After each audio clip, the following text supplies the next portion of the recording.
ऐ खुदावंद, तू अपने गज़ब से मुझे ना झेड़ और अपने गुस्सा से मुझे तनबीहा ना कर। ऐ खुदावंद, मुझ पर रहम कर, क्योंकि मैं कमज़ोर हूँ। मुझे शिफा बख्श ऐ खुदावंद, क्योंकि मेरी हड्डियाँ कांपती हैं और मेरी जान भी नहायत परेशान हो गई है। बस तू ऐ खुदावंद कब तक? ऐ खुदावंद फिर आ, मेरी जान को छुड़ा। अपनी रहमत की खातिर मुझे बचा ले, क्योंकि मौत में कोई नहीं जो तुझे याद करे। आलमे असफल में कौन है जो तेरी तारीफ़ करे।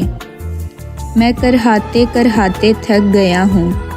मैं हर रात अपने पलंग को रो रो कर तर करता हूँ। मैं अपना बिस्तर आंसू बहा बहा कर भिगोता हूँ। गम के मारे मेरी आँखें उस मुर्दा हो गई हैं। वो मेरे सब दुश्मनों के सबब से धुंधला गई हैं। ऐ सब बदकिरदारों, मेरे पास से दूर हो जाओ, क्योंकि खुदावंद ने मेरे रोने की आवाज़ सुन ली है। खुदावंद ने मेरी फरियाद सुन ली है। खुदावंद ने मेरी दुआ कबूल फरमाई है।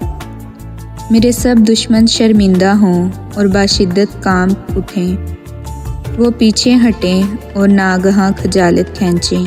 आमीन।